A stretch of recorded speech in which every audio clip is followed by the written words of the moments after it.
You're listening to 98.3 KGVB, Grandma Vibes Radio. Welcome back to Grandma Vibes, where we take a moment in the chaos of every day to slow down and rediscover the beauty of a simple, meaningful life, like Grandma used to do. Tonight, we are getting cozy on the porch while we watch the sun go down, taking our time to enjoy the closing of our day nice and slowly. I'm so glad you're here. I'm your host and fellow grandma in spirit, KG. Why don't you make yourself a nice cup of hot cocoa and join me on Grandma's porch this evening? Sit back and stay a while. Tonight, we're talking about something our grandmothers did every day, practically without thinking. Grandma's hands were always busy. She quilted, she knitted and cross-stitched. She gardened and ate what she grew, or cut fresh flowers that she tended herself. She played cards after dinner. She worked on puzzles on rainy afternoons. She mended socks, hemmed pants, and sewed buttons. She baked bread from scratch every week. She washed dishes by hand, hung clothes to dry, polished furniture, repaired small appliances. In fact, my grandma even did her own nails. And I mean salon quality nails with all the professional grade tools. She still does them to this day, and she's almost 90. Grandma played bridge with the neighborhood ladies while Grandpa was at his bowling league. And she even brought a homemade pound cake for tea time afterwards. When she wanted to hear music in her home, Grandma played the piano. When she wanted an entertaining story, she read a book by the fire, usually checked out from the local library. She filled her day with things that involved physical energy to improve her health, mental energy to improve her mind, and creative energy to improve her spirit. It was simply how she lived her life, spending her time cultivating an array of hobbies and interests that added to her life and health in more ways than she realized. Today, modern neuroscience shows that what Grandma called mere hobbies and leisure time was actually a daily exercise of the brain and body that provided benefits beyond expectation. Let's take a deeper look. Why we stopped using our hands. Isn't the motto of modern life hands-free? From contactless delivery to voice command to "Hey, Alexa, do this, find that." We barely need to strain our vocal cords, let alone our hands, in order to get things done these days. Instead of doing things every day like Grandma did, such as sewing, fixing things around the house, baking, gardening, writing letters, playing cards, to name a few, we spend hours tapping on screens of various sizes. Modern operating systems do the manual work and sometimes even the thinking for us. We worship the almighty black mirror because we have to. Everything these days has a website, an app, and several social handles. Sometimes businesses don't even have a human being available to talk to, just a customer service robot programmed with a few key phrases to be minimally helpful at best. And isn't it a trend that some people will actually record their voicemail response to say, hang up and text me when getting a call? I confess, I've been there myself a time or two. Interestingly, the hands-free mode of life was designed to optimize tasks or create an environment where many things can happen at one time. Oh, the maligned multitasking fallacy from last episode, remember? I'm sure it won't surprise anyone that studies now show that going hands-free doesn't necessarily allow for more efficiency at all. It actually creates an entirely new problem that didn't exist before: pervasive distraction. So, we are stuck in the hands-free rut, all right. How do we even begin to get out? Well, it might not be as difficult as it seems. You see, growing up, I was a pretty average student all through my grade school years. I kept a comfortable spot slightly above the middle in most subjects, except for English literature, of course, because yes, I've always been a grandma in spirit, even in my childhood. However, getting to college and facing the grown-up realization that I would be funding my higher education, and the result of which would rest squarely on my shoulders, I knew I needed to figure out how to get ahead academically. I was in college in the early days of computers in the classroom. I would say about half of the students in my classes took notes on a laptop, and the other half took handwritten notes during lectures. I started my first semester in the Notes on a Laptop group, and by midterms, I was finding that retaining information, even when I was typing it like a regular stenographer, was proving to be difficult and usually fruitless. I can still recall seeing my first few exams as a college student and wondering if I had mistakenly walked into the wrong classroom. None of the material looked familiar to me at all. I couldn't remember anything I had been typing all semester long. So, I had to regroup.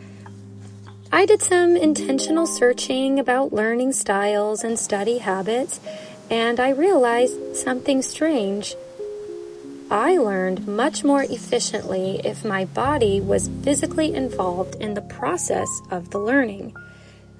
Save from doing an interpretive dance in the lecture hall or setting my study notes to the tune of Backstreet Boys songs, whose lyrics I can still recite with perfect accuracy, thank you. I knew I needed to ditch the laptop and post up with the handwritten notes, folks. Miraculously, my ability to retain information when I hand-wrote my lecture notes improved by an order of magnitude, if not more. My comprehension improved, and when I went to take finals before the holidays that semester, it felt like I was remembering those BSB lyrics that were already in my head. Instead of desperately searching for information I passively typed once upon a time ago. My muscle memory etched those lecture notes onto my brain in a way that I think could only happen for me by doing it manually. Now, I won't ever go back. I still keep handwritten reminder notes around my house and car because that's the only way I will really remember the information. Fast forward to the habits of today, where everything is digital instead of manual. The behavior of near constant passive scrolling on a phone or smart device has impacted almost everything we do as a society and a culture. Modern creativity has even suffered greatly. The second screen phenomenon has seemed to overtake the quality of entertainment that's being made. Because film and TV producers these days anticipate that their creative content will be viewed in the background of a person who is likely scrolling on their phone while attempting to watch said production, the creators are practically forced to make plots easier to follow, character arcs much simpler, and storylines watered down for easy digestion to account for the distraction of the phone.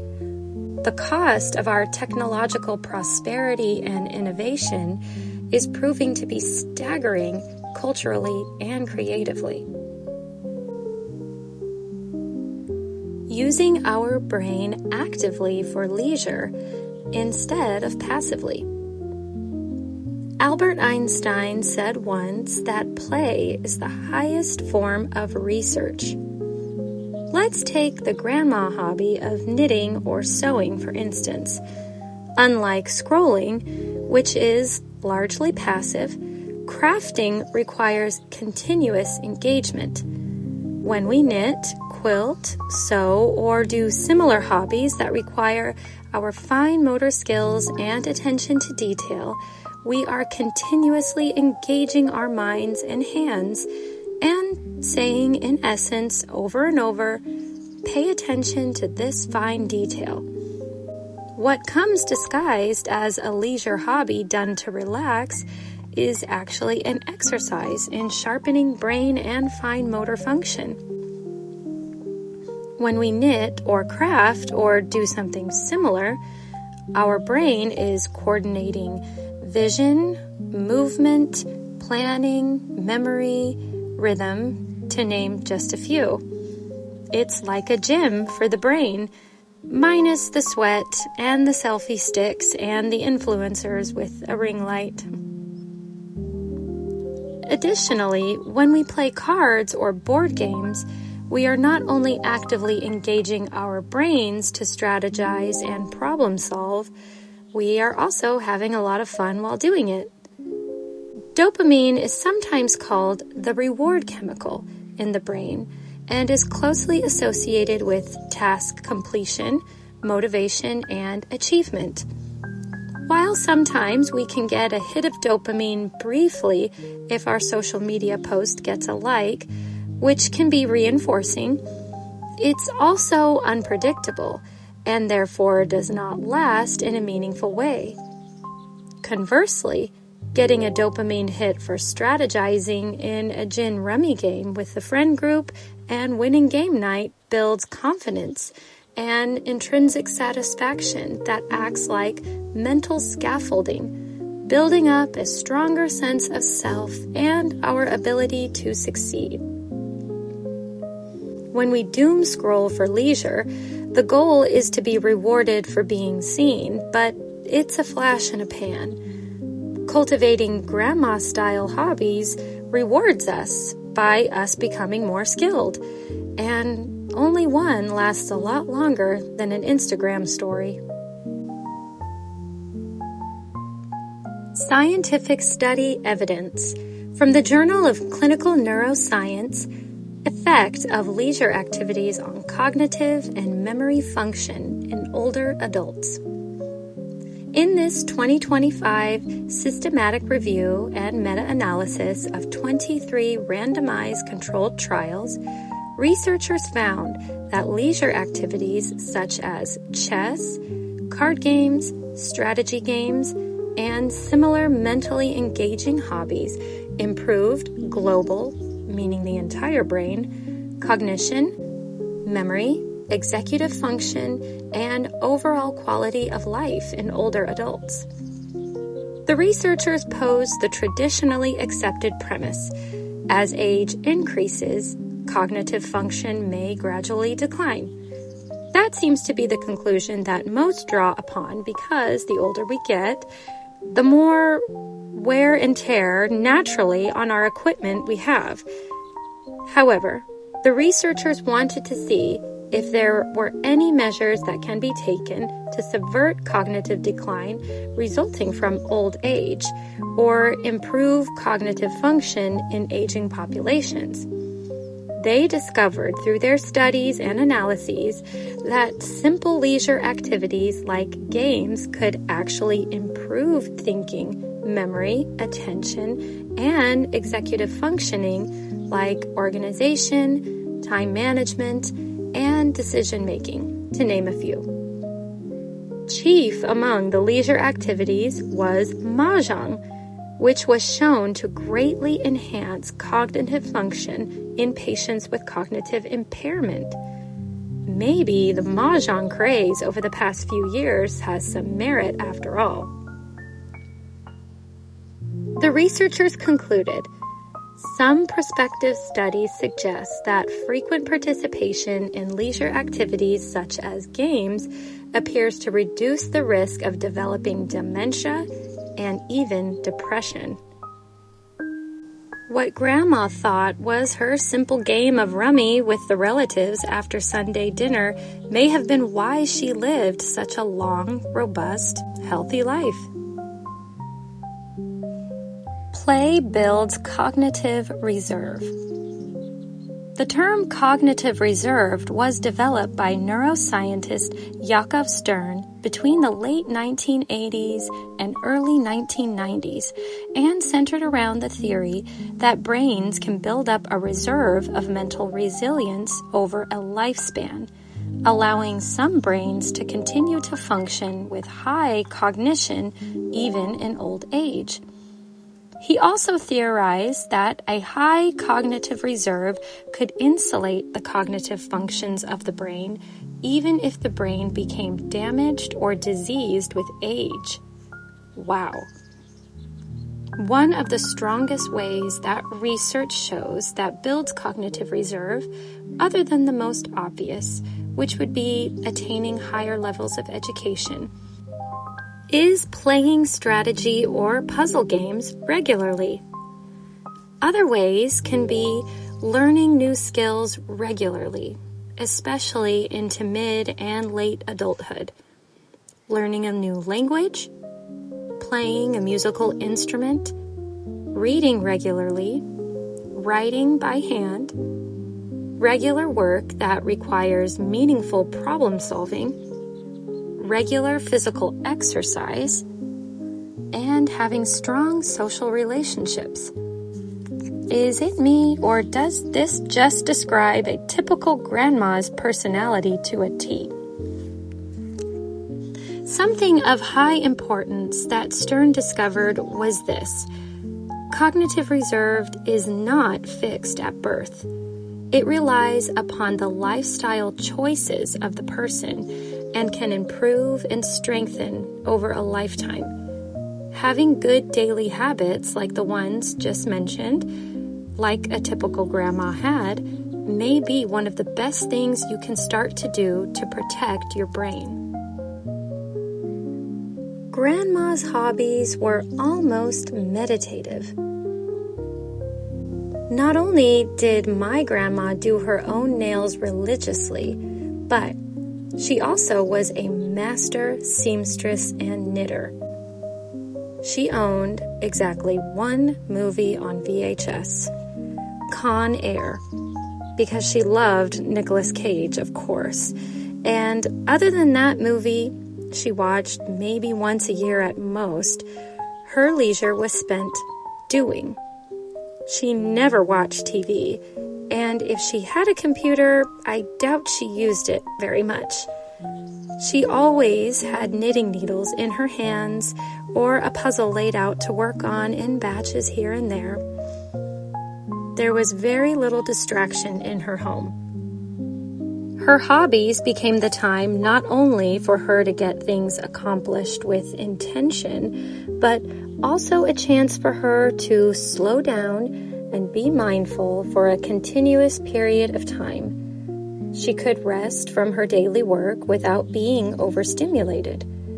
Leisure was not just fun, it was rest, re-energizing a spent nervous system without even noticing it, I think.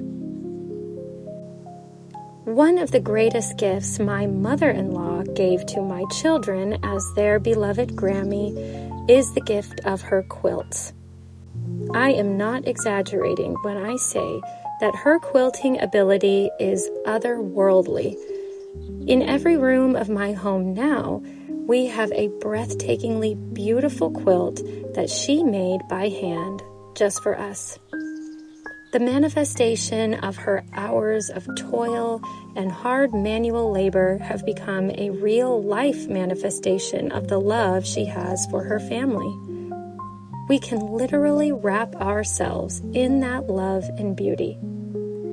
What's more, years ago, she took the time to teach my daughter, her granddaughter, how to sew. Now her rising posterity has a vital skill she can use and cultivate throughout her lifetime. A perfect wind-down hobby for my daughter. Grandma didn't just consume, she created. In today's automatic society, the need for us to make things by hand has all but vanished.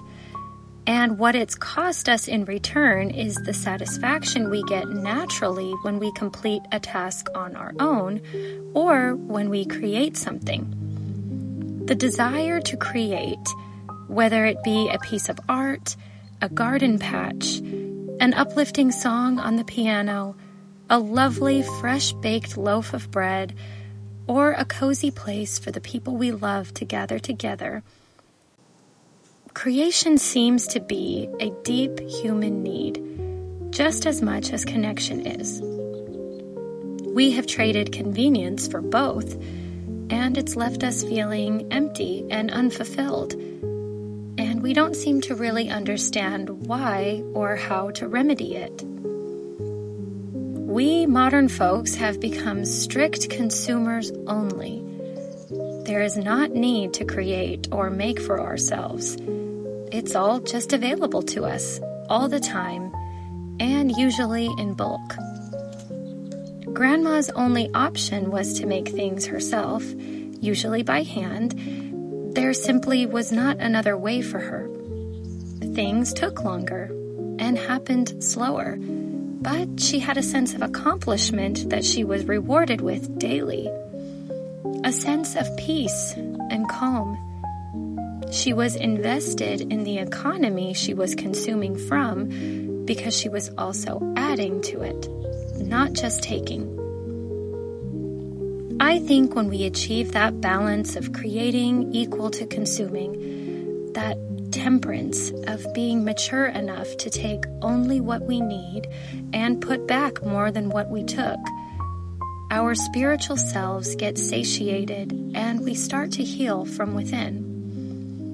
Could that have been why Grandma seemed to be happy with her life? So content? I certainly think so. A wise grandma once said, "We have a lot to learn about simplifying our lives. We have to decide what is important and then move along at a pace that is comfortable for us. We have to develop the maturity to stop trying to prove something. We have to learn to be content with what we are." Well said, Grandma dear. Grandma Challenge. For today's Grandma Challenge, it will be an obvious one. Choose one analog hobby to pick back up again or to learn for the first time, as best we can. Ideas can be doing a puzzle weekly, of any kind, learning to knit, crochet, needlepoint, or sew, or picking it back up, creating a bird-watching journal and recording our discoveries. Try it first before you judge. I've heard only great things. Baking bread. Really learning the true slow process and taking the time to improve your baking. Gardening and growing something you can bless the world with, whether it be food for dinner or flowers for your coffee table. Playing cards with family and friends. why not host a potluck-style game night instead of going out to eat at a restaurant for the next couple's outing? Writing a handwritten letter, hand-making a seasonal wreath for your front door, starting a collection. Think vintage thrifted dishes, old stamps, old coins, sports cards, you name it. Or you can always get creative and think of your own ways to be more intentionally hands-on in your life.